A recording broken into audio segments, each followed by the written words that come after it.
আসসালামু আলাইকুম।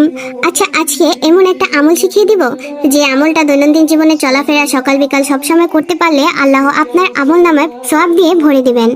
এটা যদি অন্তরে রাখতে পারেন তাহলে আল্লাহ তাআলা জান্নাতকে আপনার জন্য অবধারিত করে দিবেন ইনশাআল্লাহ। একদিন মক্কার লোকেরা বিশ্বনবী সাল্লাল্লাহু আলাইহি সাল্লামের কাছে এসে বললেন, হে আব্দুল্লাহর বেটা মুহাম্মদ, তোমার রবের নসবনামা ব্যাখ্যা করো। নসবনামা মানে বংশ পরিচয় বা বংশের ধারা, বংশের তালিকাও বলা যায়। তো একদিন মক্কার লোকেরা মোহাম্মদ সাল্লাল্লাহু আলাইহি সাল্লামের কাছে এসে বলে, তোমার আল্লাহর নসবনামা দাও। হে মোহাম্মদ, সব সময় আল্লাহর কথা বলো, আল্লাহর দাওয়াত দাও, আল্লাহকে সিজদা দিতে বলো, আল্লাহকে জিকির করতে বলো। এখন আল্লাহর নসবনামা শোনাও। আল্লাহর বাবার নাম কি, দাদার নাম কি, পরদাদার নাম কি? বিশ্বনবী রেগে গেলেন। তখন আল্লাহ বললেন, নবী রাখবেন না। ওদের উত্তর দেওয়ার জন্য ছোট একটি সূরা আরশের উপর থেকে নাজিল করা হলো।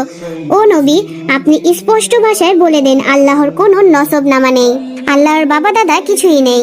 পড়ুন, কুল হুয়াল্লাহু আহাদ আল্লাহুস সামাদ লাম ইয়ালিদ ওয়া লাম ইউলাদ ওয়া লাম ইয়াকুল লাহু কুফুয়ান আহাদ। অর্থ, হে রাসূল, আপনি বলুন, তিনি আল্লাহ একক, আল্লাহ অমুখাপেক্ষী, তিনি কাউকে জন্ম দেননি এবং কেউ তাকে জন্ম দেয়নি, আর তার সমতুল্য কেউ নেই।